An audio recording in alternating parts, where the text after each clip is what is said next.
Alrighty, good morning, everybody. Hope y'all are doing well on this, down here, cold Tuesday morning. We're doing quite well, other than being cold. But we've got a wonderful guest. We've had, I believe, this might be the third or the fourth time, but nonetheless, we're always great to have Mr. Gary back. And recently, he's been a new documentary or a new is it on Hulu or Amazon? The new Inside the CIA. That's on Hulu, Disney Disney. Plus, and National Geographic. Yeah. Okay, I just literally just got done watching. I think it's either a 4 or 5 part series with a whole episode devoted to Mr. Gary, and it is fantastic. I'll link that into the show notes, but y'all can literally type it Gary Harrington in on Amazon or what have you, and it'll pop up immediately, and you can watch it. And I recommend watching all of them, but especially Mr. Gary's. And one of the missions that Mr. Gary covered in there, we'll speak about a little bit in this as well, because it was quite interesting and some of the stuff that went down on that one. But in our first two or three, it's such a long, illustrious career. He was originally with the Marine Corps. We spoke about his Marine Corps experiences. He decided to go Army, and of course, ended up Special Forces, Delta.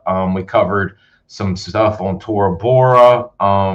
He was doing some interesting stuff with Fifth Group that we covered. Some classified stuff, working and getting ready with DARPA and stuff for 9/11. Very interesting stuff. I really recommend you go back and watch his first two interviews, because it's just loaded down with amazing history. But today, we kind of left off last time with the entry into his CIA work.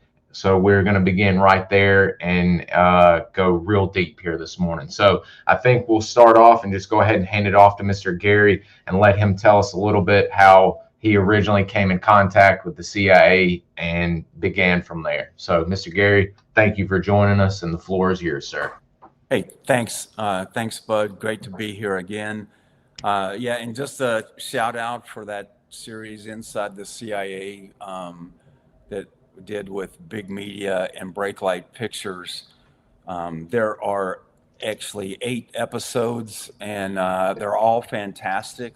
And I've got to meet actually some of those people many years ago and a few more recently. And my wife and I are working our way through the series now.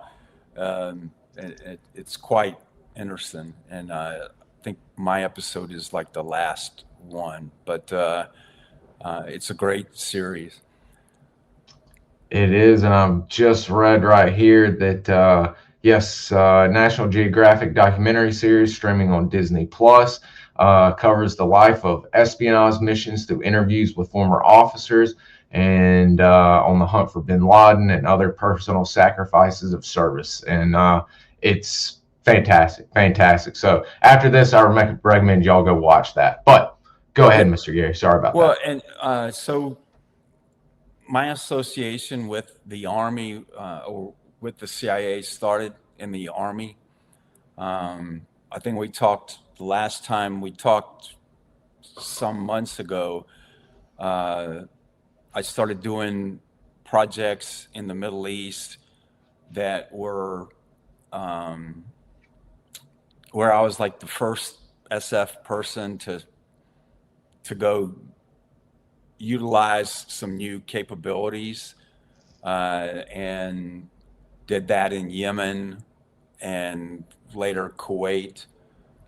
And part of that process, when I went through the training I did, uh, because the original projects were sponsored by the Joint Personnel Recovery Agency, right? So for all your fans that are fans of your Vietnam stuff, the JPRA really came to its height with the MIAs from Vietnam and trying to track down missing U.S. persons, missing or isolated persons. So that's like your MIAs, but also anyone that's being held as a POW or other falls under under that. So I was doing some classified stuff for, in support of JPRA's mission, particularly in like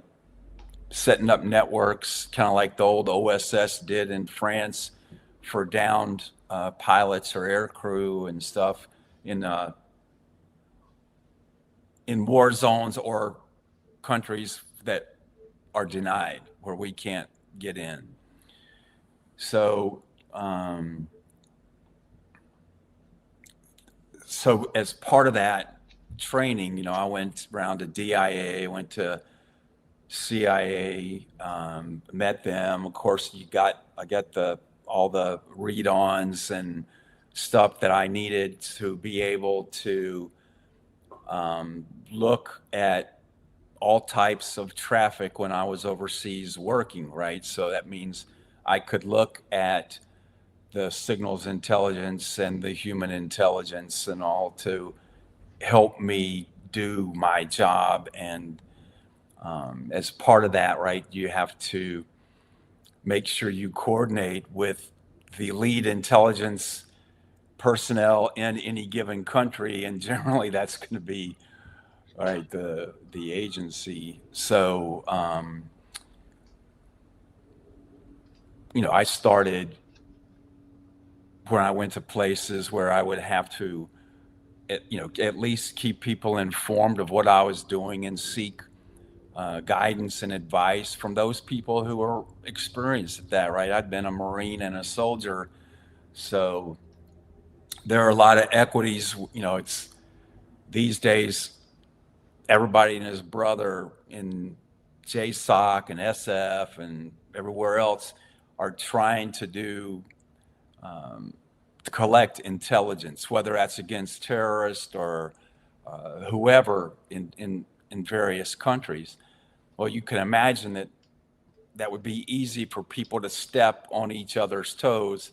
And if nobody knows what the other people are doing, like me, an Army guy, I might accidentally, expose some really highly classified agency operation or person by me bungling around in that country, right? So it's really important that that those type of activities are all deconflicted and everybody stays in their lane, right?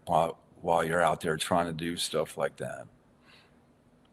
So so I started just bumping into folks. I worked in Yemen as a soldier in 98, 99. And I think we talked about the bombing of the Cole, and my role with Ambassador Bodine and trying to, predicting about that the Cole was going to happen. After that, then I spent a year in Kuwait, and again doing a classified thing for the Army at this point, because at that time Saddam had already invaded Kuwait once, and he was still in power, but the war plan for Central Command, still assumed that Saddam someday would reinvade like Saudi and Kuwait. So that year in Kuwait, for the Army, I was there, trying to help again plan,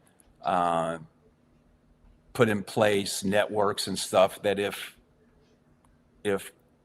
Kuwait fell to Saddam again, we would have the ability to recover pilots, places to put things or people, stuff like that. So So I did that in 2000. So of course, as part of that, right, I had to go to the embassy from time to time and coordinate with folks at the embassy. And through those things, I had some things that worked out well. And, I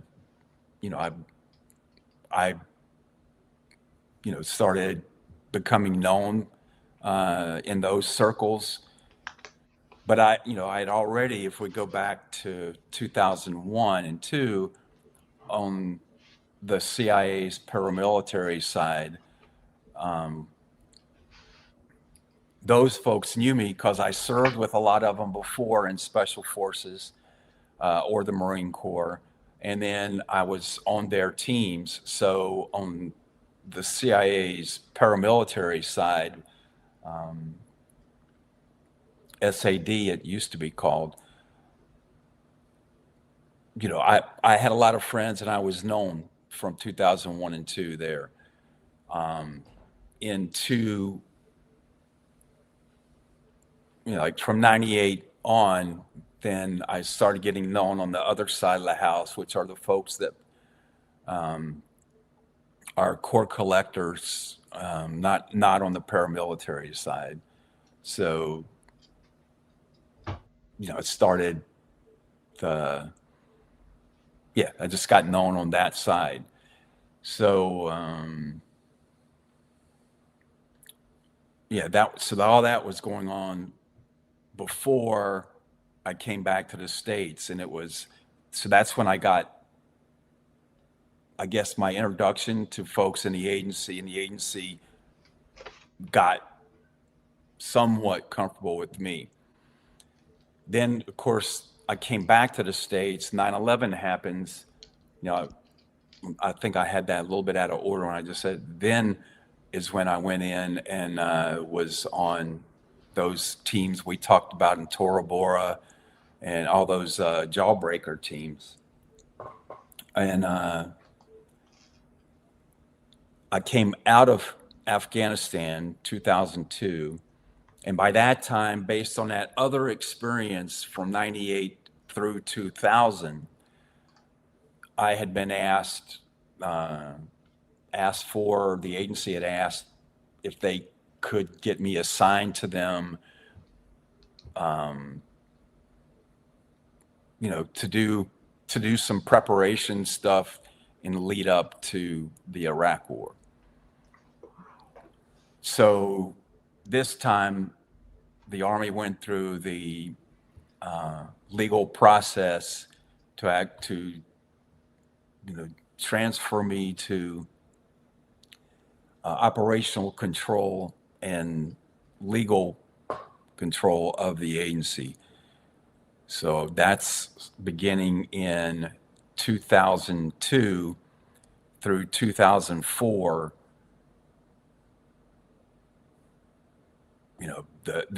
I keep saying, but I was loaned to the agency for that period of time.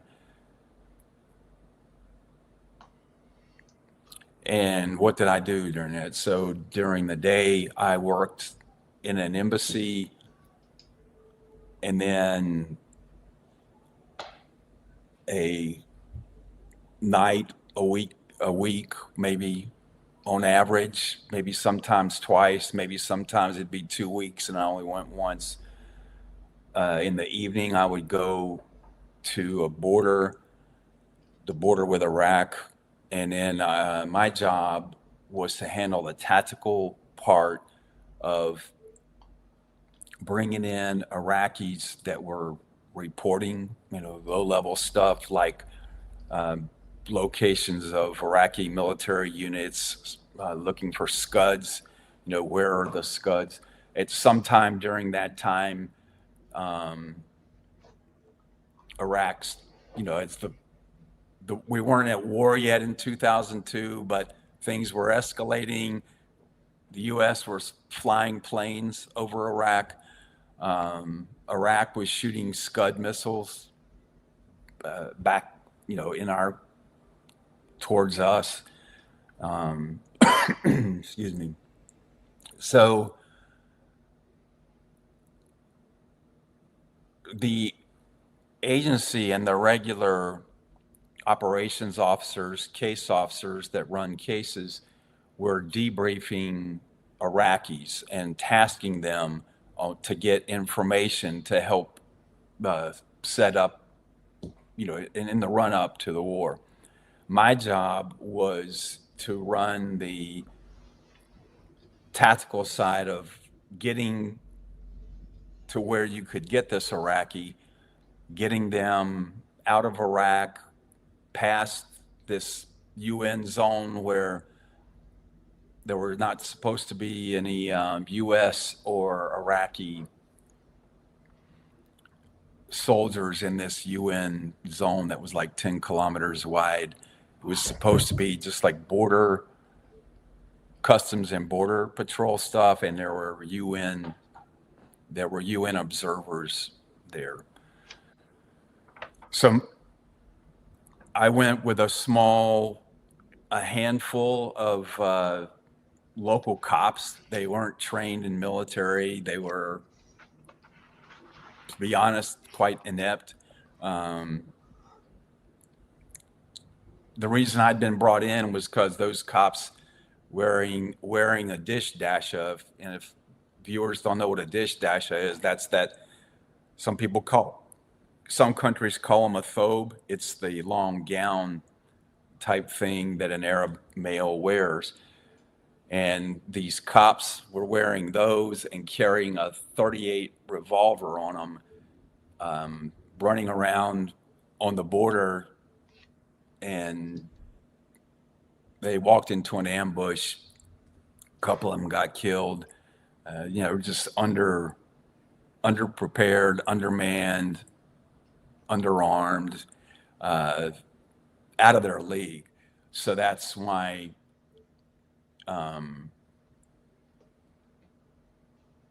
powers that be decided they wanted somebody with a lot of tactical experience to come in and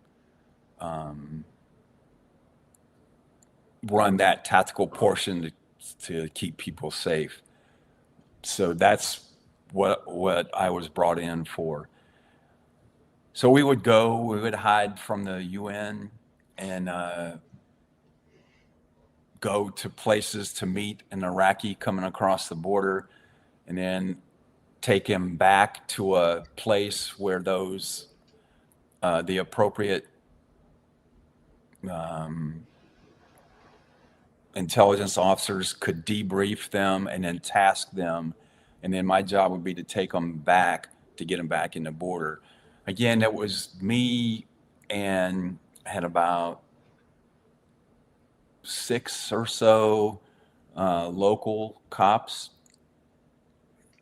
I say cops, they were more like what was parallel to our FBI.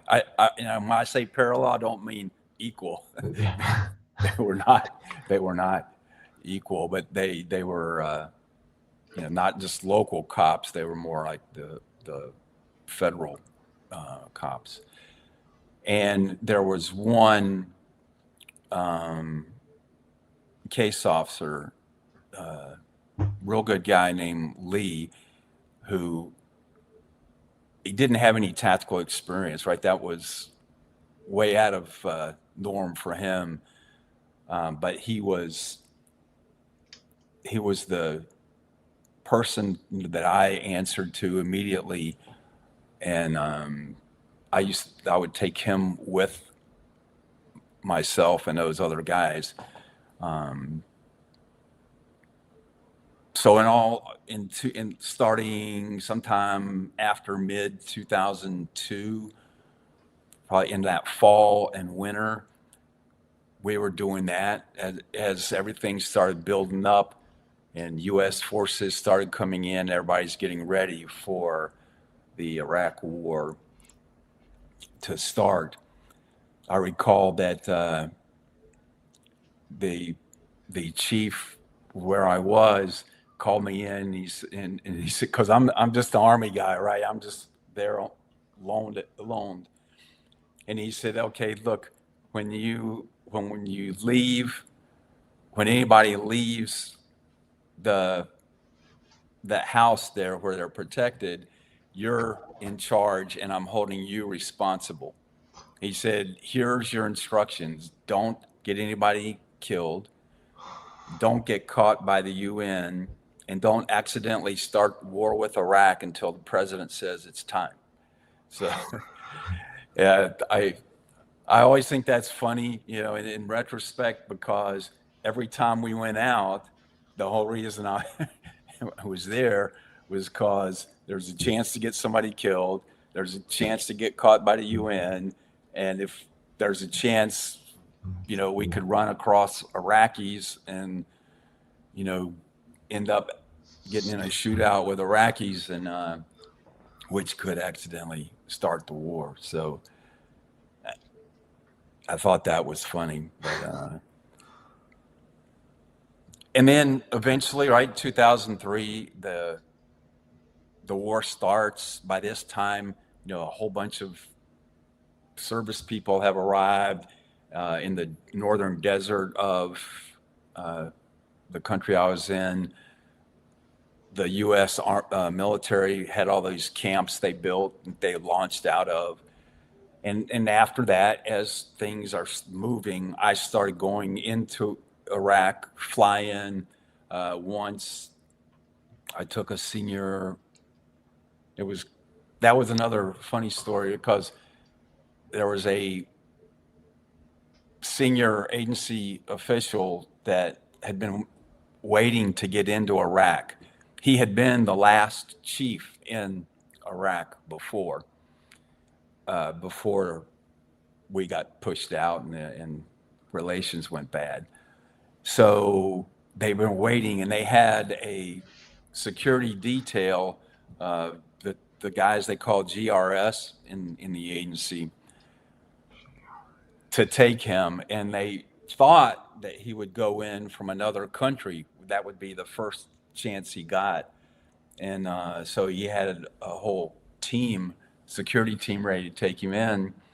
And then one day we're sitting in my country, and he happened to be in country, and they said, well, hey, there's a helicopter that's flying, and this is while combat ops are still going, and the military is approaching Baghdad. Baghdad hasn't fallen yet. And they said, well, the fighting's going on in Nasiriyah, so there's a helicopter that can go there. And somebody said, hey, can you take him in, be his security? I said, sure. So instead of his security team, he got just me. And we jumped on a helicopter and flew up to outside Nasiriyah up there. And he got to visit with some folks that were in and leading that effort. And then we came back that evening. After that, and after we went into Baghdad, I would go up there, TDY. I had a person, the agency was kind enough to let me do some of the same work that the case officers did. And I had a person who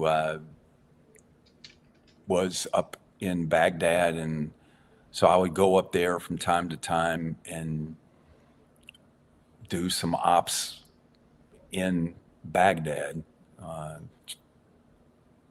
with an asset, running an asset. One time up there at the beginning of any conflict are the fun times. And I don't mean fun. It's not like this is I guess fun is a relative word, but in the beginning,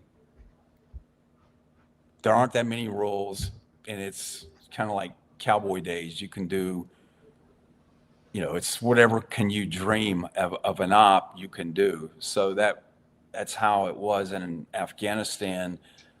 That's kind of how it was in Iraq in those early days too.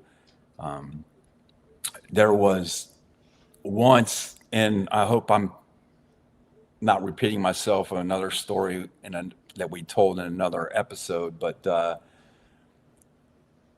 there was a reported terrorist cell in Baghdad that was reportedly housed near this big giant Shia mosque. And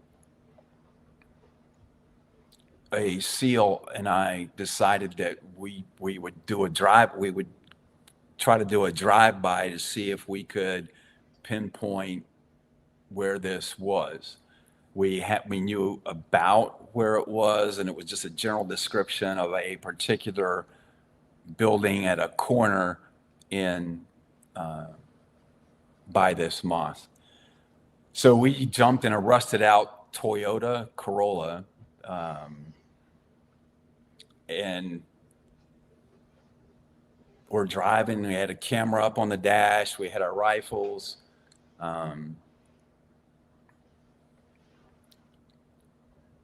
Yeah, I think we might have had body armor on and shirts over that.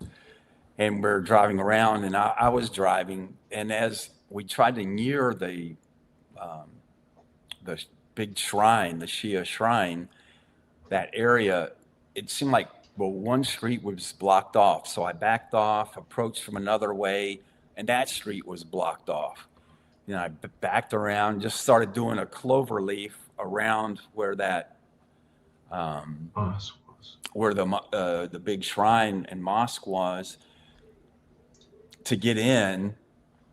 And finally I found it like an alley and got the car, kind of straddled a drainage ditch, and worked my way through that alley right into the back part of that shrine. And now it's taken a while. And then I got up to go around the shrine, and as I rounded the corner, I saw what had happened was and I couldn't back up because the way that ditch was and how it was real precarious getting in. There was no way I would be able to back up. But once we got around to the front of the shrine and mosque, we literally walked into a demonstration, or I drove into a demonstration with like tens of thousands of Shia. And it was just a giant sea of people. And like, you've seen the whole thing where the Shia with the chains are hitting their backs and the blood, and and it's just a solid mass of people. And we didn't know that was going on. We weren't anticipating that. And suddenly, the car, we need to get out of there. We're two Americans in this. We know that we need to get out. So, I tried to move. People were plastered all over the car. I started remembering what had happened to a couple of British SAS guys during the IRA times, when they were swarmed on. They were made in a car, and people swarmed on them and killed them. And when you're in a crowd like that, that's like, people might think that you're in a car, you use it as a weapon, run over people. Hey, when it's thousands and thousands of people, you're not going to be able to run them all. Run through there. You're going to get hung up. And we weren't sure what to do. So the first thing I told them to do was we put our rifles down on the floorboard and pulled the camera off. So they wouldn't know. And then I said, we took our shirts off and covered up the rifles in the car, because people were just plastered on top of the windshield and around. And, I did my best Gomer Pyle imitation. I just looked at people and just went, like that. And, at first you'd see like people angry, and then somebody would look at you, and when you're doing that, and this, it's somewhat disarming. somebody would think, well, here, what, this is This just city two is doing. stupid, yeah, some stupid people, two stupid white guys, and then they would tell other people, like, let them move up, and they would let you inch up a few feet. Well, then now it's a new group of people are plastered on top of your car. And So you again, have to redo the whole thing of waving and trying to get somebody to look at you in the face and connect with them and get them to take pity on you and move you forward. So we're slowly just inching our way through this crowd the whole time, wondering if we're going to get, you know, they're going to just start jumping on the car, tearing it up, and we're going to get pulled out. It was funny because later, and then we heard helicopters flying over the crowd and demonstration. And we finally got to a point where I pulled out a phone and called back and said, hey, you guys knowing about this giant demonstration? They go, yeah, we're trying to get some information on it. I said, we've just been in it. And we got back, but that was just, again, the kind of thing that happens in those early days before there's a big system in place. We were going out, and when you do an intel op, it's not like how the military plans an operation. We didn't have a drone flying overhead to provide us ISR of our route or to provide an overwatch. You don't in intel ops, agency ops, stuff like that. A lot of times you go without that support. If it's a combat thing, that like some of the stuff that was done where in Afghanistan, where agency paramilitary guys are leading teams of trained locals, to go pick up somebody to a bad guy. Though for an operation like that, yes, you put in those assets, but for regular information gathering, intel ops, a lot of times you don't have that. Right? Other things in Baghdad. So up through 2004, matter of fact, I think probably about April 2004, I was running back and forth between Baghdad and area around Baghdad and back to this other country. And so I'd come up and stay a few days or a week, go back after that need had passed, the pre-war stuff where I was sneaking people in and out of Iraq had ended once the war started. So that's when I started going into mostly Baghdad. God, I can only imagine what that, those, like you said, those early days, and it's just you and another guy. I mean, that's pucker factor inducing to the max. But it's not, so it's not like you have a lot of Vietnam vets, and there's a lot of like MARSOC guys that have been there, and the experience with a lot of people in the global war on terror, it's different. You're going after somebody. I think a lot of times, and there's a few times where there's a big gunfight, but a lot of times it's like say the special forces ops, where a team is moving out to a place where there's a village and there's like a couple bad guys and you're trying to get them out. And a lot of times you have air support and you're bringing in the air support. The biggest danger is you get hit with an ambush coming in or out, you get the IEDs.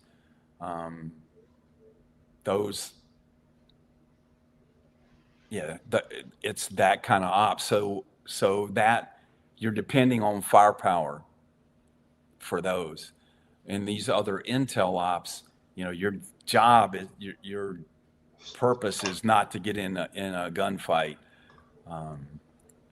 So in some ways, I would say it's not as exciting as the gunfight stuff you hear about. Usually on an intel op, and let's even go back to the recon stuff that all the guys from Vietnam and Laos that you've interviewed. You don't get in a gunfight unless something goes wrong. But look in Vietnam how often it went wrong, and anytime it was the same. I think in Afghanistan, where you're going in somebody else's backyard, we always think we're sneaky and we can infill somewhere quietly and not be found. Yeah, that's not true. We've got the examples of Lone Survivor, Operation Anaconda, a bunch of other examples that show that somewhere like Afghanistan and stuff, that it's their backyard. You or I, if we're at home in our neighborhood, is it possible for a few hours somebody could get in? Yeah, where we live, but not up in the mountains of Afghanistan or something. There's very few places you can walk, and everywhere that a human can walk, villagers walk. Villagers know, and you're not going to go up there and stay hidden for several days and think that you can't carry. We have to carry so much stuff you couldn't maneuver up there. So again, the intel ops just differ, and so Yeah, if you start shooting, y'all have failed. Something has drastically gone wrong for you guys if you're having to shoot it out on an intel gathering op. right. And we talked before about the time in Afghanistan where I think we were set up to be ambushed by Al Qaeda. We ended up leaving because it started seeming bad. And I could see that there are some folks that would actually say, well, if you'd have stayed, you could have Fought it out, or you could have got into it with Al Qaeda. Well, that would have been about 5 of us trained with rifles against who knows what, and we did not have any air support. So that wasn't the goal, right? That's not that particular incident. Is that the one where Chris is where he's Yeah. on the phone, not to be mean or anything, but totally oblivious to the spooky effects or what you're seeing and no. all? So he, again, just like this guy Lee that I mentioned with the Iraq ops. Here is a senior case officer, actually a supervisor in the agency, who was leading this team, spoke the language, and so he's familiar with running assets and debriefing and tasking and the jobs that we had to do. And my job and my experience was tactical. So, we went to where this meeting was supposed to be. And first of all, it was just in a place that was really ripe for being set up. It was out in the middle of a giant valley with no protection around it. And after the guy didn't show for a while, and we noticed what few people were there were disappearing. Ooh. That's when just my experience, right, had said this is not right. And so again, as it shows in the episode, Chris is a really great guy that listens to people, and I did my job, which was, hey, I think We need to we're go. being set up and we have to get out. And we had some discussion, and then he agreed. And it was after we got back that then Figured out. we saw that they had heard that the signals intelligence had heard Al Qaeda on their radios talking about they were surrounding us and waiting to ambush us, but we left before they could spring the trap. So it's but I mean, that's right. That's why we have, you know, there's two sides of that.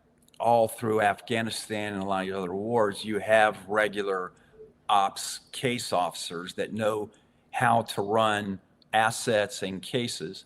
And some of the paramilitary officers are as well trained in that, right?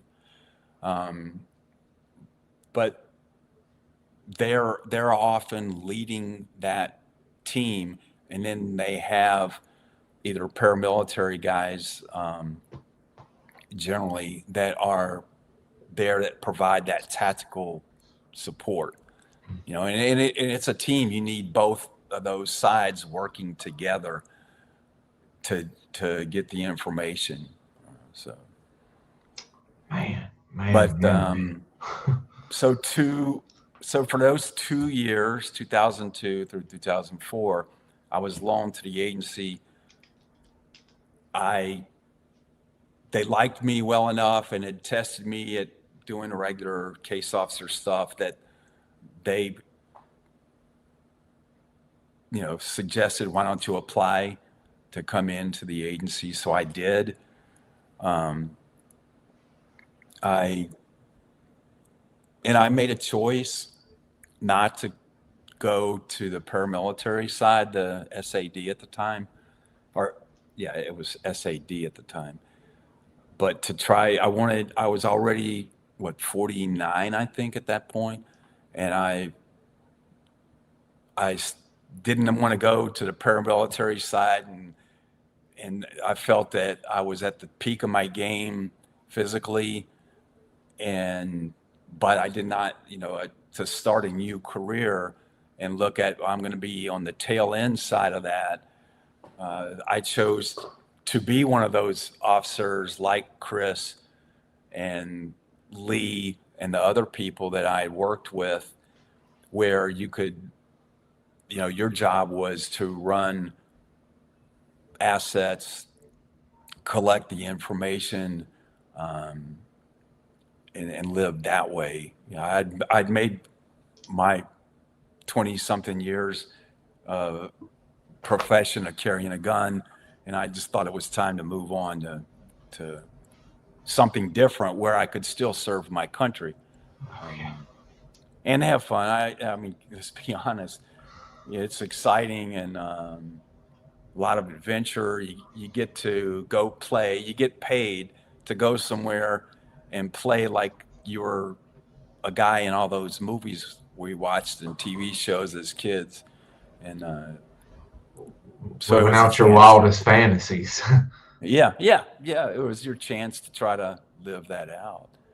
So. And is that when after you've been felt out and all of that, is that when you officially retire militarily and cross over into becoming a full-fledged CIA employee? Yeah, I think I filled out my application before I came home from that job. And when I came home, the Army told me, well, you've been gone 2 years. There were a lot of personnel changeovers. They said, you need to stay in the Army another year and out process and get out. And I said, wait a minute, I'm 49. I got a chance for a job right now if I go now, and I want to go now. And just say it caused a little bit of problems. I had to, I probably, which is weird that it would. I had to get sort of forceful and push, because I said I'm leaving, and as a result of that, like the Army essentially said, okay, you can leave, but I got no support or stuff like that getting out. So I went back to the States. I stayed 2 weeks. They gave me a barracks room, and I stayed in that room and just hand walked my paperwork around, and then walked out on a Friday and started the next Monday down in Langley at the agency. And After but as a 27 result of years. that, I did not do a proper like medical out processing. My personnel records are all messed up. I have awards that I didn't even know. Like, I guess I had been given a Bronze Star for Afghanistan, and I never even knew it because it happened when I was attached. There were some other people. I didn't really belong to them. So all that happened. And then the day I was leaving, the Friday that I was leaving Fort Campbell, I went to the Sergeant Major's office, and they just handed me a stack of stuff. They said, this stuff is yours. And I was like, oh, what is it? And it was just some stuff. And then one of them was this green plastic folder thing. And I was like, it said Bronze Star. Well, I had already just out processed the Army, and my DD-214 didn't even have that. It still doesn't have it. So I have a certificate and a Bronze Star, and then it's not in my records. But you know, I wanted to go on to the next thing, and at my age, I didn't think there'd be another chance, you know, to do something different. So yeah, I suffered through some of that by not properly out processing the Army, but it led me, you know, into the agency, and there started my career as a staffer in 2004. So I came home in 2004 from overseas, and then just a little bit later in 2004 was a staffer at the agency. Did when, and I'm sure, well, I don't know if every situation is different, since you had already had prior experience or worked with the guys, the agency. When you come in, or do you have to go through the whole proficiency testing? Are you sent to the farm, or what do you have to pass to officially be accepted in? Yeah, that's the funny thing, because you know, it's kind of a joke. Like, there are a lot of jokes about people going into the military talking to a recruiter, right? A lot of things are said. And there were things said to me, and my expectations coming in the agency were, you know, that based on some military training I'd had and my experience overseas from 2002 to 4, I had been allowed under a provisional authority. I had been allowed to handle assets, right, or an asset,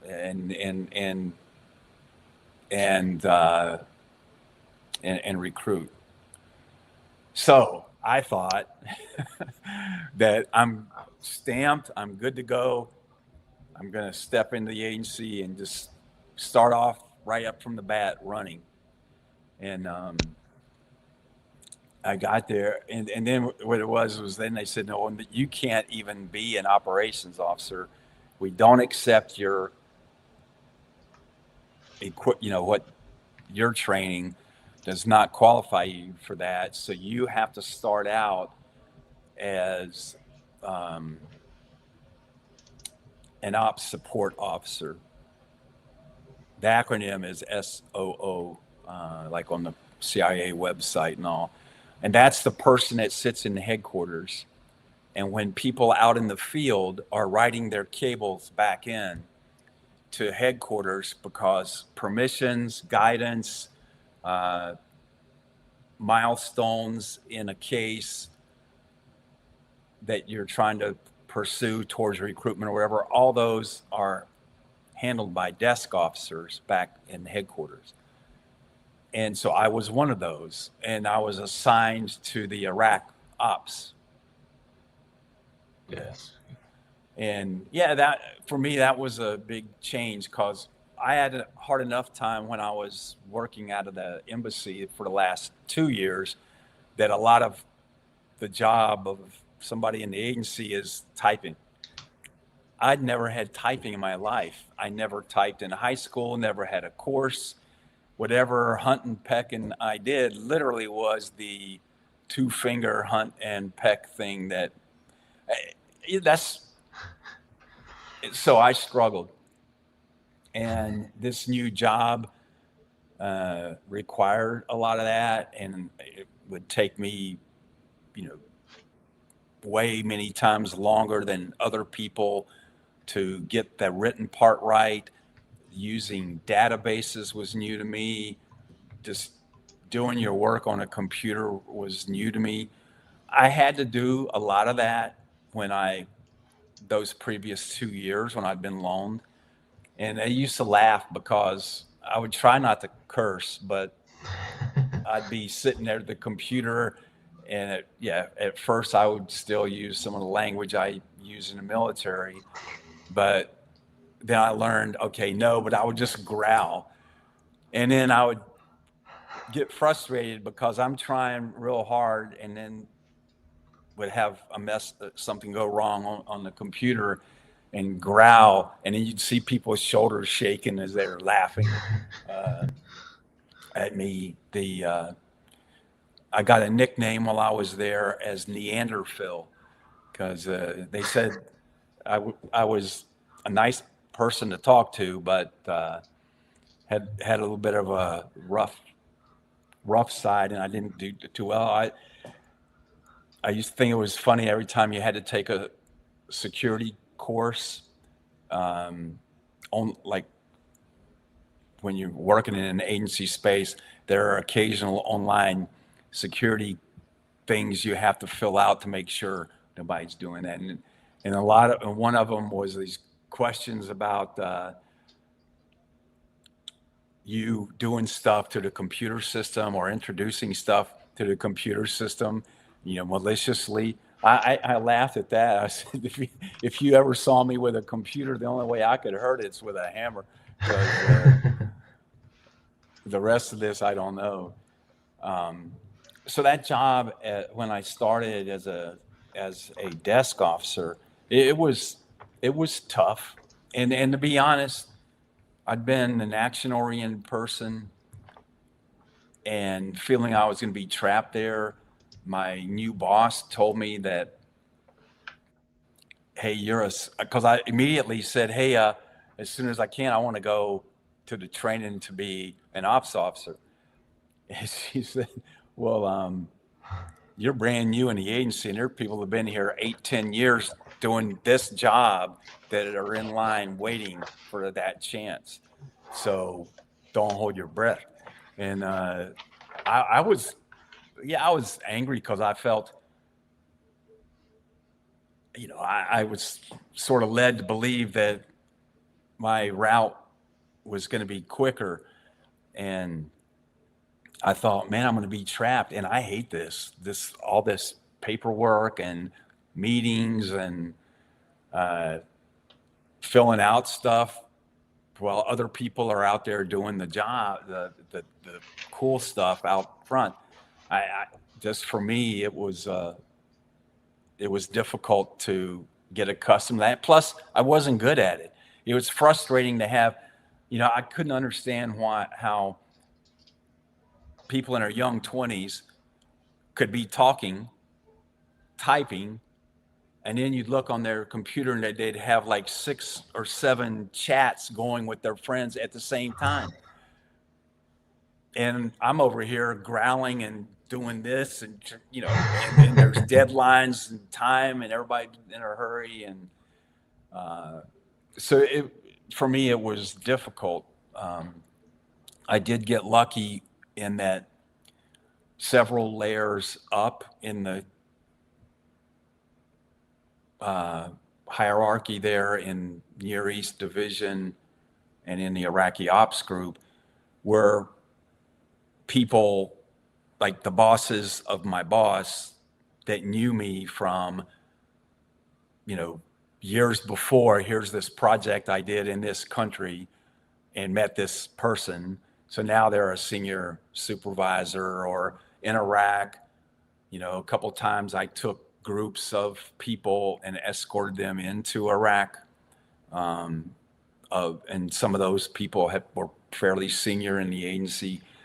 So somebody took pity on me, and after 6 months of being a desk officer, I was able to go to the course, what they call it the short course, which is the farm training, but it was not at the farm.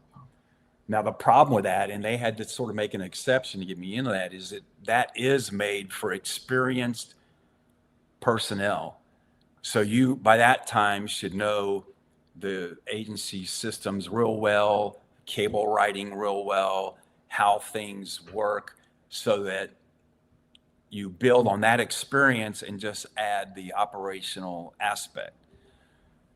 Because that course, it's called the short course, it's really intense, and it really, you're not going to be successful if you don't have a strong background in the rest of, agency day-to-day, how it operates and how the paperwork side works. And I didn't really have that from my limited exposure over those previous 2 years. And in that course, you're really pressed on time. It's sort of like Ranger School for agency ops. And operationally, I had no problems, but keeping up with filing the reports and the paperwork, because I typed so slowly,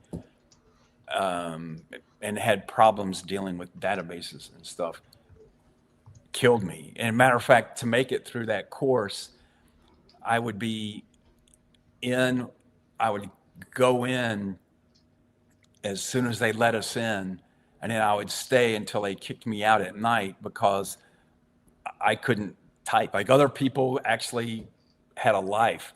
For the period of time I was in that course, I didn't have a life. I was trying to type. Then it got to where I realized I would never complete the assignments based on the time I could squeeze in. So I would go hide, go in my car and hide outside the place where they were running this course out of. And when the cleaning crews would go in, I would sneak in with the cleaning crews. Wow. So I could get a little bit of extra time in to try to type, and did that. But eventually I got certified, and the chance then I told them I want to shift my career focus from SOO to what they call an OO, an operations officer.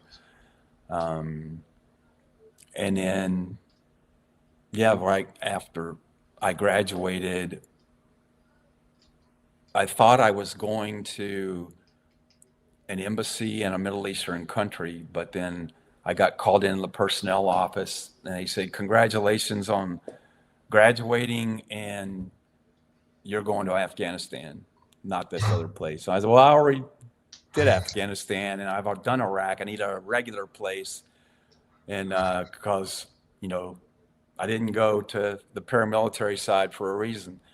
And they said, well, doesn't matter what you want, you're going back to Afghanistan. There's a need.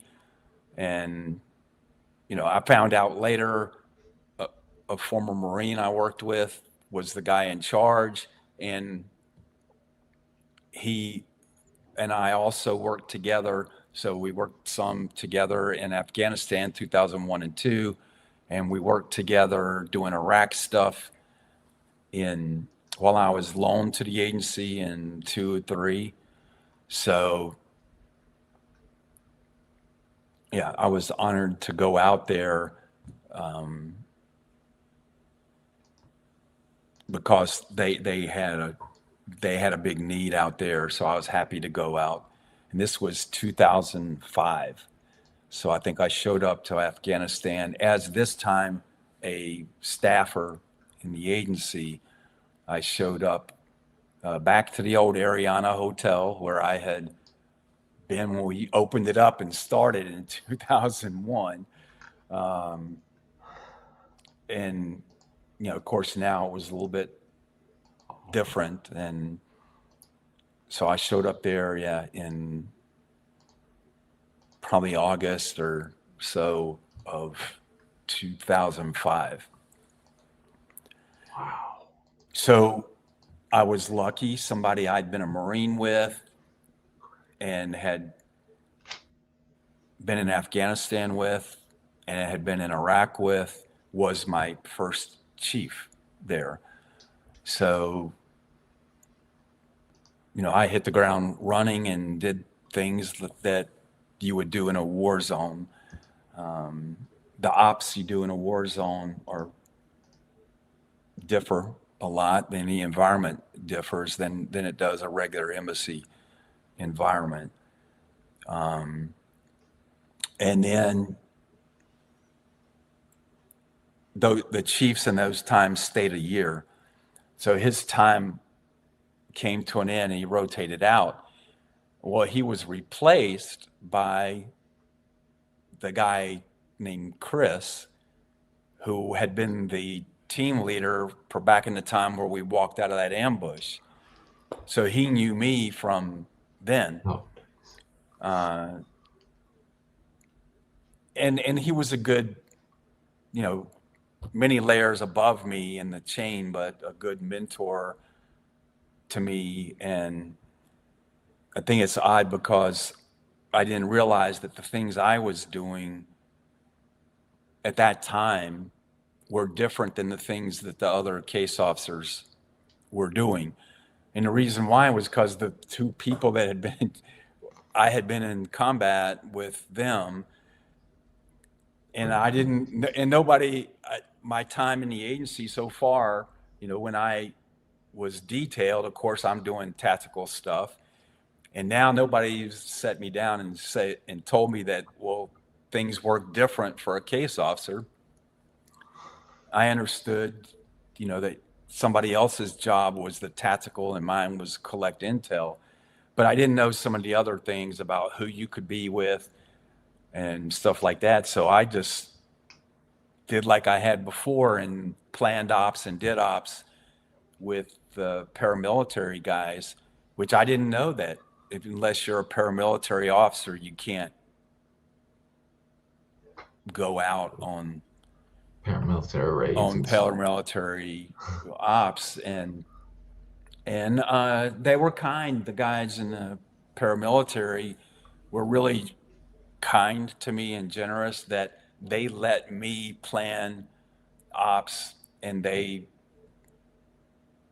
risked their lives and committed themselves to doing those ops with me. And, I did a couple. One was successful. I think we talked about that maybe last time, where we brought a bunch of Taliban defectors across the border.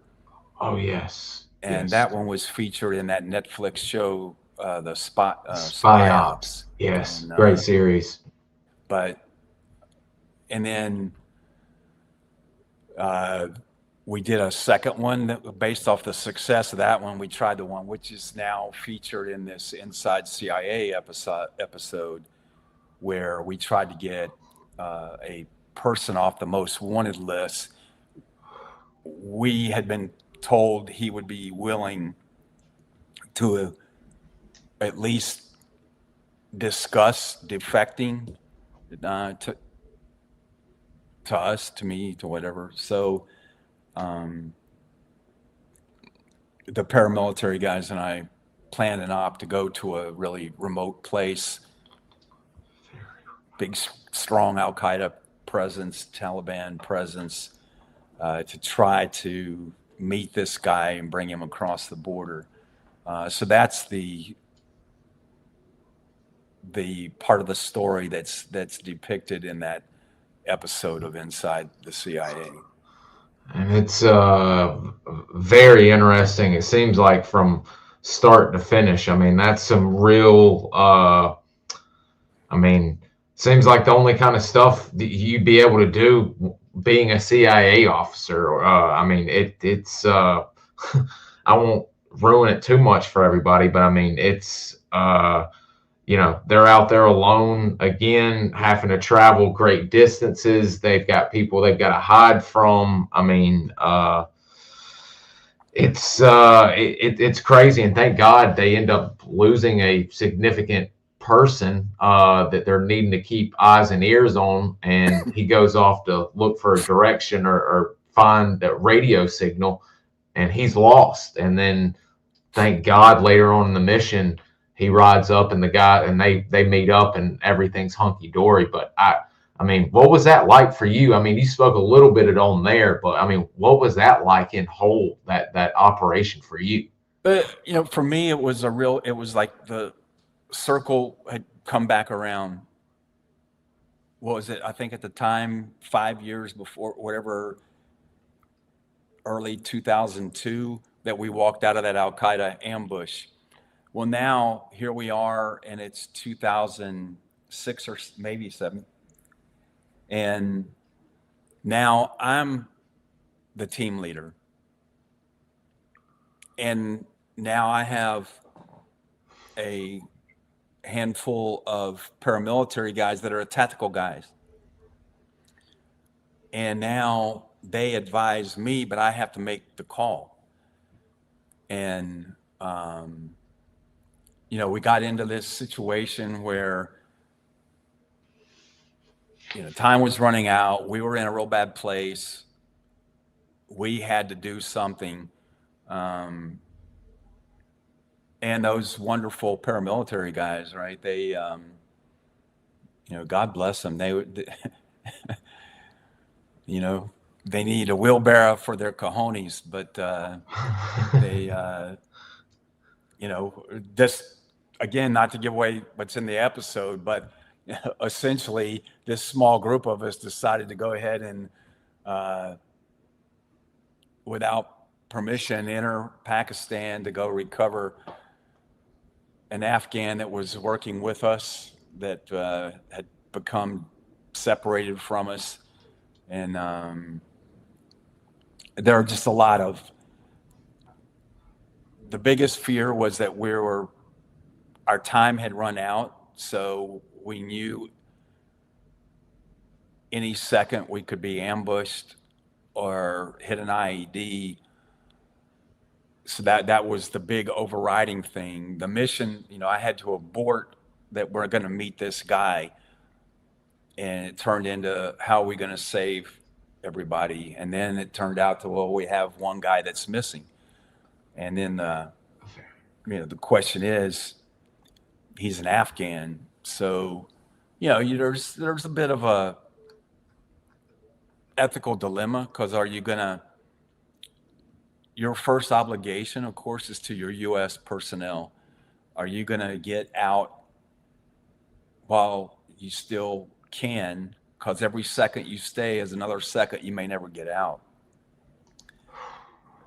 Or are you going to get this guy? Well, then now you have the other thing is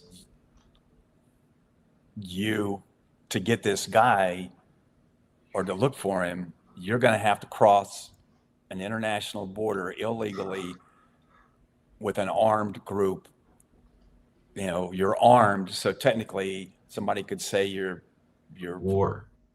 yeah, you start a war. And what's going to happen if, you bump into some Pakistanis, they start, you wind up in a, shooting it out with Pakistanis. I mean, so yeah, to be honest, that was on my mind a lot. You think of the political implications. You don't want to cause the agency harm. Yeah, I thought about career implications because I was like, wow, This is huge. this ain't gonna go well. This can really not go well for my career either. And I'm just getting started in the agency. And but the overriding thing is the lives. But the end thing was, is this Afghan part of our team or not? And the God bless those, again, the paramilitary guys, because they train and work with Afghans, and it was their idea. They're all for it. That if you want to go, we're with you. We'll go. Let's go. So that's what we did. We, called in a couple trucks that had a machine gun on each truck, and some Afghan guys, and we went forward across the border to go look for the guy. It all turned out well in the end. Thank God. We got him, the Afghan. We reconnected with him. We all got out of there alive.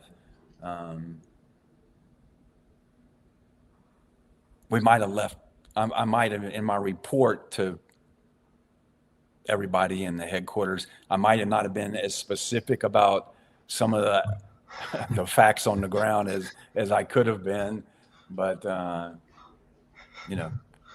part in the series was crazy when showing you're not bossing over the Afghans, you're trying to build rapport and everything. And one of the parts was talking about the truckload of explosives or what have you. And some young guy, I think they said, was going to end up driving. And I think you end up driving a truck full of explosives down the convoy. Yeah, that had been in,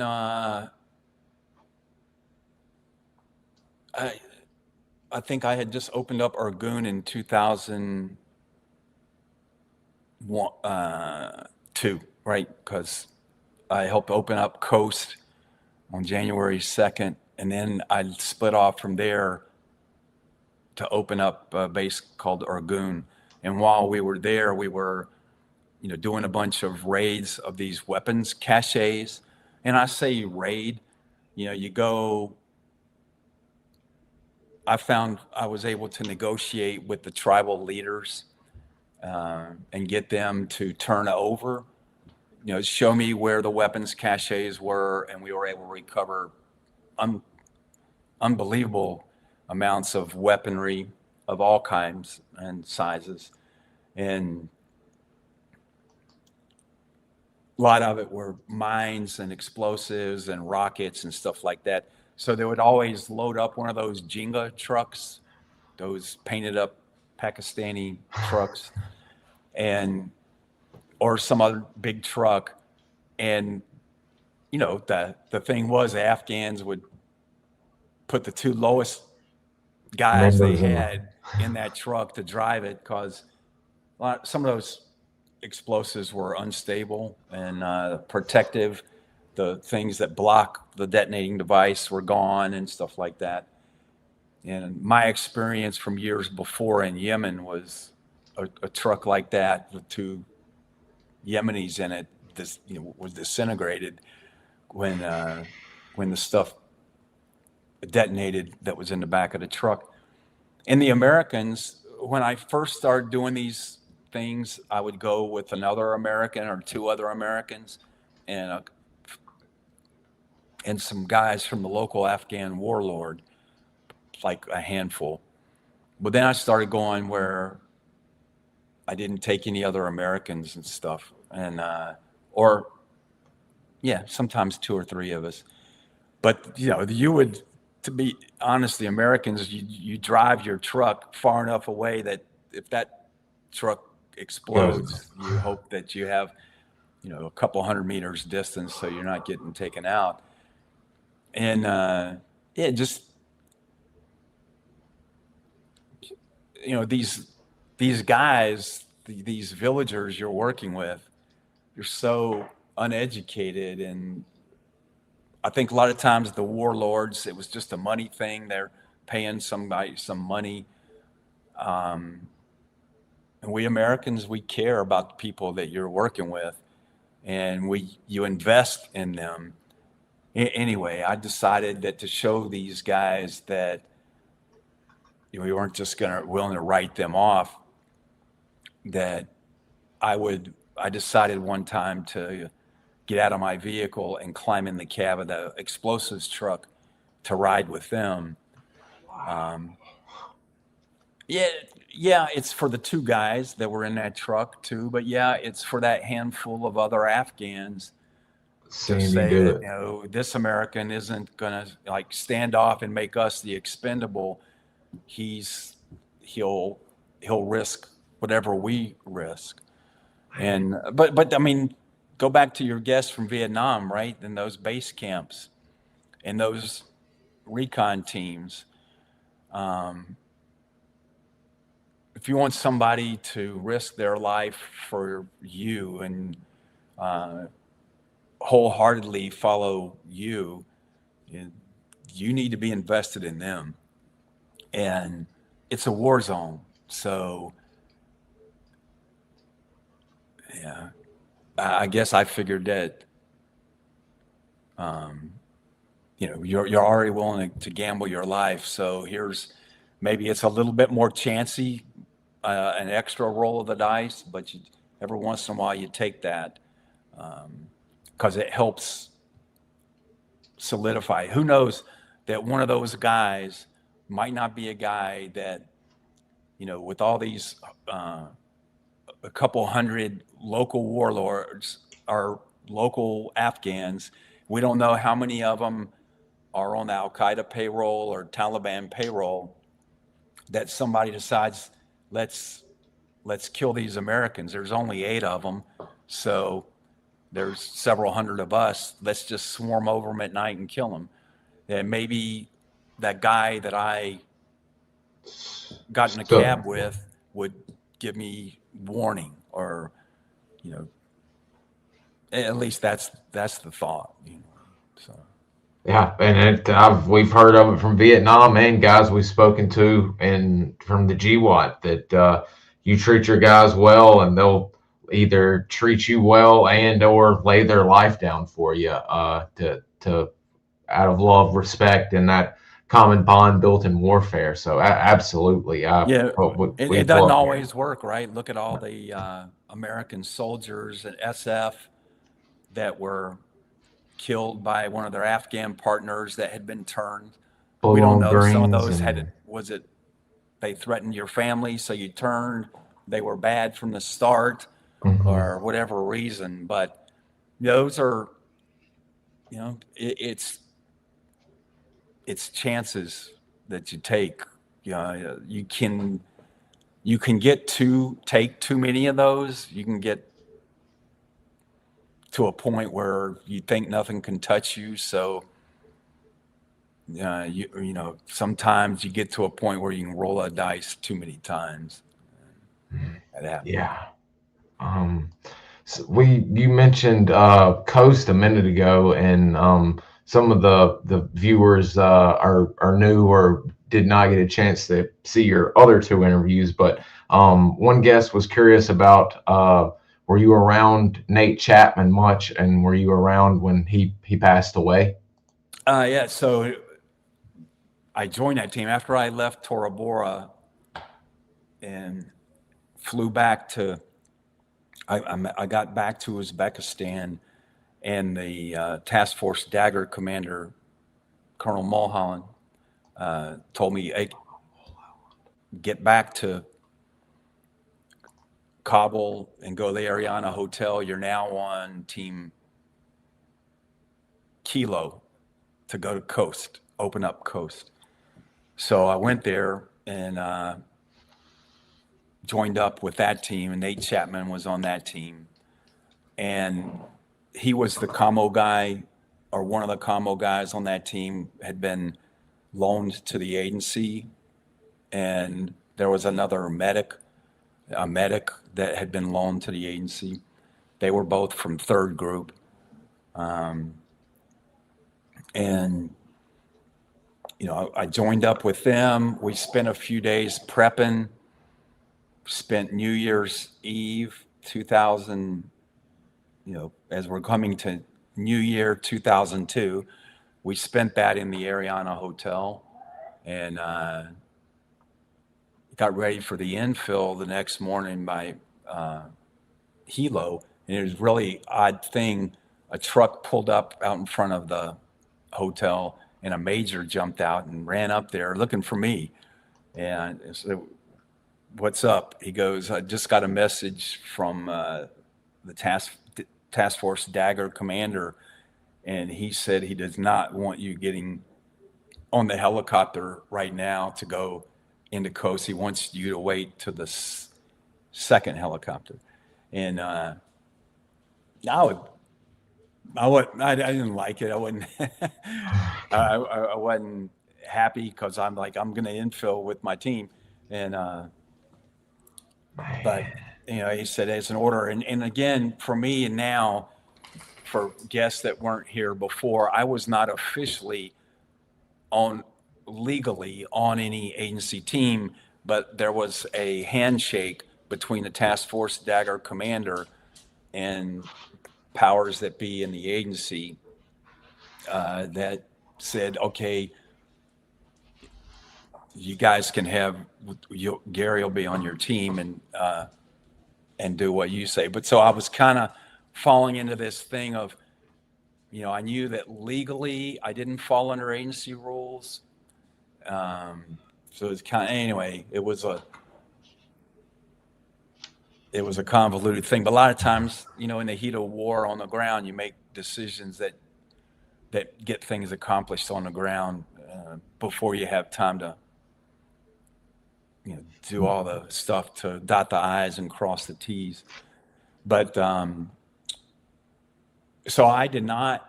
I did not go on the helicopter that first evening that went in.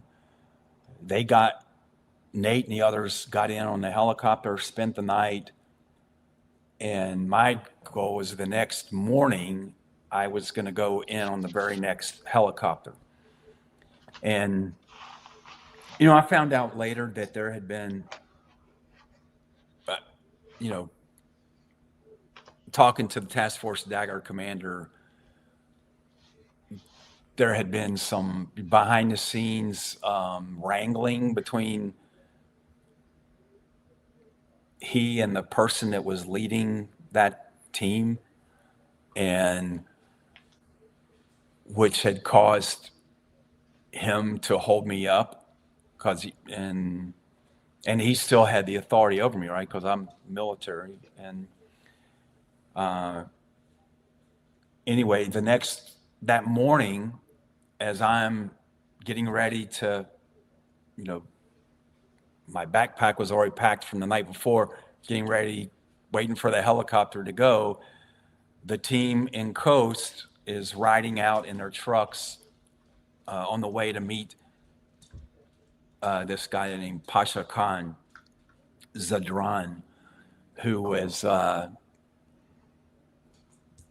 and on their way back from that meeting, they got ambushed, and the road had been lined. There were people that worked for that warlord, Pasha Khan Zadran, standing along either side of the roadway with weapons. And at some point, one of those people lowered his AK and on automatic fired into the truck where Nate was. Nate was hit. It went through the back. They were in the bed of the truck, sitting back there. In those days, we rode around in the, just some local pickup that we would get, and some would be in the cab, some others be in the back. I think the rounds went through the bed and hit Nate in the thigh. Some rounds also hit a paramilitary branch officer who wound up getting a chest wound. So the vehicle, I think they made it back to the place they had spent the night in like 8 minutes, but it turned out Nate had been hit in the femoral artery and he bled out. So they're hearing all this go on while I'm there waiting to go in, and the helicopters left to go do the medevac of the paramilitary officer and get Nate, the medic, and all came back with him. And so obviously we had refiguring to do and figure out. But then sometime later that day, I went back. I think the medic went back with me. We went into Coast, and things were still as they were in the aftermath of those officers being hit and efforts to try to save them and stuff. So Man. that was my, again, I was only with Nate for a few days there, and I wasn't with him when he was shot or killed. But the rest of the team there. So we did what you do for a fallen teammate somewhere like that. Somebody had a flag and got it out, and we all wrote messages to his family and signed the flag, sent that back, some of his personal stuff. I wound up, they were going to toss his rucksack. I wound up as kind of like a memorial to him, threw away my rucksack and kept his before they were going to toss it. And later I gave it years later to somebody that was going to don't get it to the Special Forces Museum. I hope that happened and it's there. But anyway, that was the question, was did I know him? Yeah. That's the extent of me knowing him, and what happened as I know it from that time. God, that is him and Mike Spahn's stories, very, very sad stories. And I think you also know Mr. Mike Spahn, or at least in I talked to him a circles. few times. I think I loaned him a shirt because I was helping prepare that team. It was Jawbreaker Team Alpha. My job at that point was to help get those teams ready and help get them into Afghanistan. And so I talked with them. That picture of them that's on all the media and in the museums and stuff, I took that picture of Team Alpha. Dang. So no, I didn't know him. He'd been a Marine. I'd been a Marine to start. So we chatted some about that. And, they were already in isolation in access. So I think I had an extra shirt that I gave him. But that's all I knew him. Again, but it was funny that the first two guys killed in Afghanistan, I talked to them both. So man. And that good book by, I think it's Toby Harden, about Mike Spann. I could be mixing up the author, but there's a great book on that first team, and it may be called First In, or I'll have First to In make is on the Jawbreaker team, and that's by Schroen, I think, might have written that. And so Jawbreaker was the initial team from the agency that went in to get the Afghans to agree to work with us in the first place. So that was the original Jawbreaker team. After that, so they went in late September, end of September, 2001. So that is what turned into this big giant thing we did in Uzbekistan that combined agency and special forces to launch out of Uzbekistan and start filling teams in. And those were known as the Jawbreaker teams. The first Jawbreaker team was Alpha, and that's the one that Spann was on.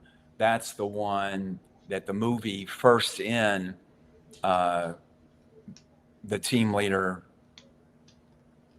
is a person on that team. So First In has some people from Team Alpha, Jawbreaker Team Alpha on it. And then they just went through the alphabet as new places would get ready to open up. There'd be a new team constituted that would go to be the others till you get to, like for me, it was Juliet. I went with to Jalalabad and Tora Bora. Then I was attached to Kilo to go to Coast. Then I split off to open up Argoon. And I don't know what the agency ended up calling that, because later, it was my idea and I led that, but agency had the authority there. And so I don't know what that became known as. And then I got sent over to join Jawbreaker Kilo to go with that Chris guy. And so anyway, that's how that whole, and the First In is about the original Jawbreaker team. I mean, I just figured out First Casualty is First about Casualty. Yeah. Mike and them, and I forgot the guy that was with him. But, and then you got the movie 13 Strong, which is told to be honest, from a special forces context, that are the special forces guys that linked up with Team Alpha, is wound up being in that movie 13 Strong. Now it's a movie. So those are not a documentary, a movie. So those events don't give credit to the CIA for going in first and kind of managing all that stuff. The SF team did a great job and was key to success, right? The SF team comes in and it's the one that's controlling the aircraft, bringing in resupplies. Often they're fulfilling critical medical support, communication support, and really make that. And then if you have to work with guys, with a bunch of locals, I mean, that's what a special forces team is supposed to do anyway. So it's an important lash up, but the movie doesn't really show that the agency went in first and all those guys on Alpha, their role in bringing in the SF guys. Definitely trying to. It's a SF glory movie, the Horse Soldiers, and they definitely deserve it. But yeah, they definitely focus more on the fifth group guys coming in and all of that, and Mulholland and the generals and all of that. Very good movie. I thoroughly enjoyed it. But yeah, absolutely correct. No, I don't even think I remember seeing. Well, there was that one CIA guy at the very beginning, and that was literally they show them talking to that one guy. Yeah, and I think that's the only mention or even sight of a CIA guy. Yeah, folks are wanting to. I've got a guest on here that is friends or knows some people from Task Force Dagger and know some people that were with Nate or on his team, and we might end up doing a show together here in the future. But here's a interesting question. I Well, think Task this. Force Dagger, again, Nate was on Team Kilo, which is an agency team, Jawbreaker Team Kilo. So the only two, prior to me being kind of illegally loaned to them, they had a medic and Nate were the two guys, military guys that were assigned to that team. That's why there was a lot of confusion at first after Nate was killed, because, you know, do you say he's the first military casualty, but he was on the agency, legally attached to the agency under the what's called D triple three, something like that, or D triple S process, where he legally fell under the authorities and control of the agency. Wow. So that was some of that confusion at first, after he was killed. I don't think anybody asked this on our first two, but this is one of our last questions here. But interesting one. Could you tell us about the and I guess not just in Afghanistan, but all over? Did you have any run-ins with Chechens or Chinese or any foreign fighters of any sorts? Well, it depends. The foreign fighters, when, in Tora Bora, you're going to have the gamut of who's there. A lot of the Chechens were with the guys up north that Team Alpha and Dostum went against. So I think there were Chechens in that group. But to my knowledge, the Chechens, all those kind of disappeared quickly. Again, in 2001 and 2, Taliban and Al-Qaeda were running. They thought they might make a stand in Tora Bora because they had successfully done that against the Soviets. But they had no staying power, no resupply. So they couldn't stay there that long. The other places, they were, I think in some places they tried to mix with the locals. I'd go somewhere like Urgun when I made the infill to Urgun or Coast, and you'd hear about the dark-skinned Arabs that had been there before. They call them ash, color of ash or something was the term that they used. But once we would go in a place, I think those people found their way back across the border to Pakistan, back into Pakistan and safe haven. Nobody was really sticking around to fight it out in those days. There might be some, I'm sure that there are guys in these groups that you go in, you give some warlord a couple $1 million, $1 million, he's going to go out and offer people money to come and work for him. So when you do that, sure, there might be some guys that were probably Taliban before or whatever that could mix in there. And that's one of the dangers of on these little teams like that. We didn't have time to vet and train and get through every person because we were trying to do combat ops, and Afghanistan was falling so quickly that you would infill somewhere, link up with the warlord, get a bunch of guys, and immediately start trying to push them to go take territory. And when I say take territory, they didn't do a lot of fighting, but you had to have the bodies to move and hold territory.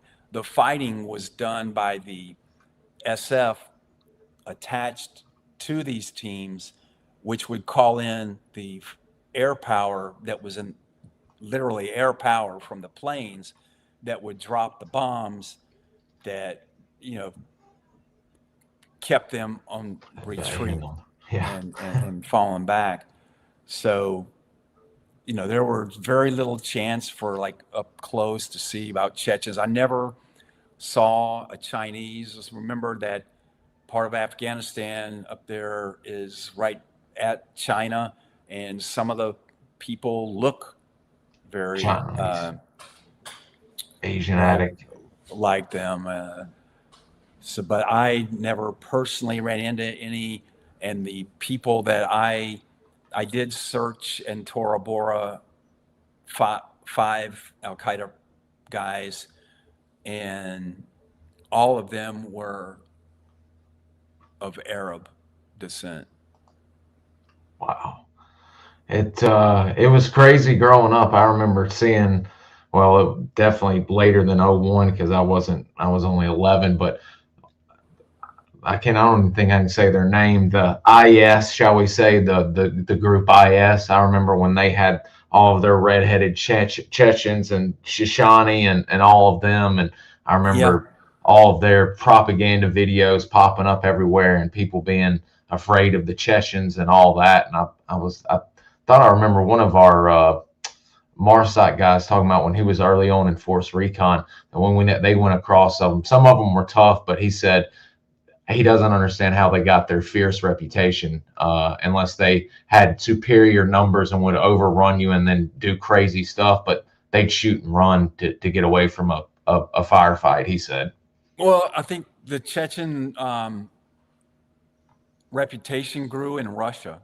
Oh God, yeah, the Chechen wars. They had the numbers, and they took the school hostage and did a lot of attacks.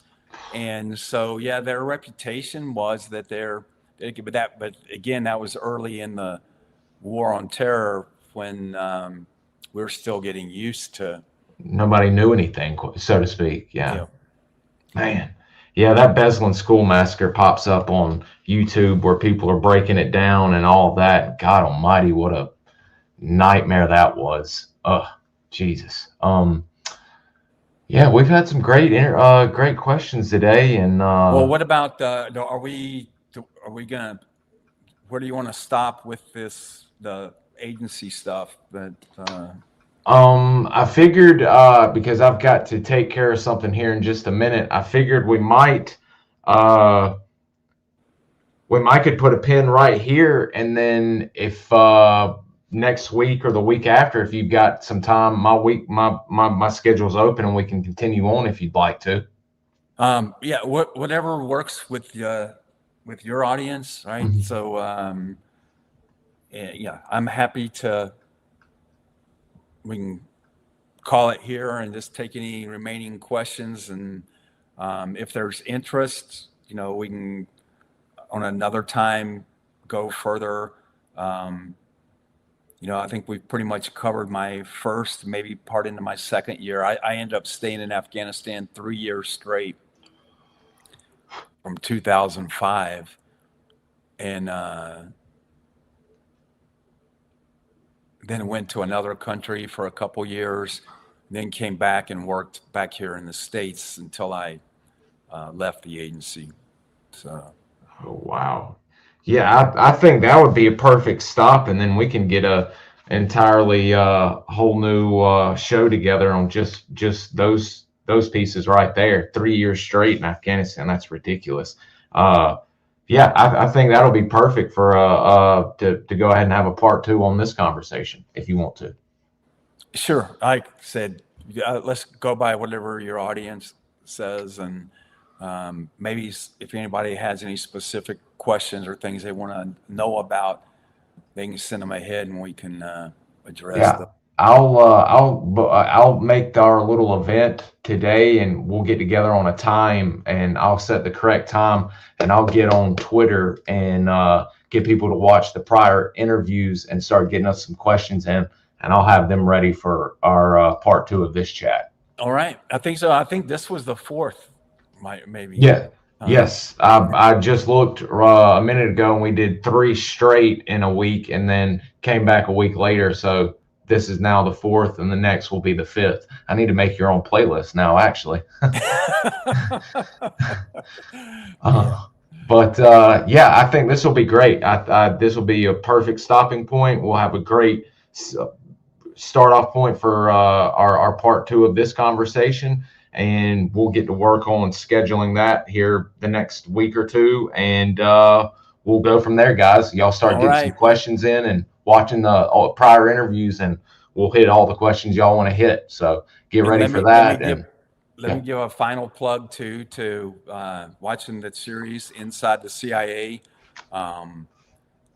Actually, there's some really cool stories in there.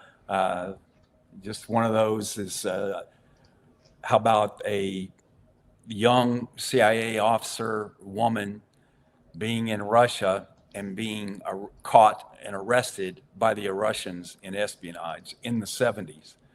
So that's a fantastic story too. And just encourage everybody to go watch these episodes. They're all great. But that's back during the Cold War time. You and Mr. Jose Jose Rodriguez, 7 and 8, and then Miss Marty is episode 6. And so far, I know those three. The other ones I'm going to have to watch because I'm not familiar with their names. Wow, Carrie Amelong, the real life inspiration for Carrie Matheson on Homeland. Holy crap! Yeah, you guys got to watch this series. This is great. I've only watched Mr. Gary's, and it was fantastic. But go watch that, get some questions together, and me and Gary will get ready and figure out a date. I'll get the event up, and we will be ready for a part 2 on this conversation next week or the week after. So, Mr. Gary, I thank you for me and the guest for joining us today, and we're going to be looking forward to next week or the week after.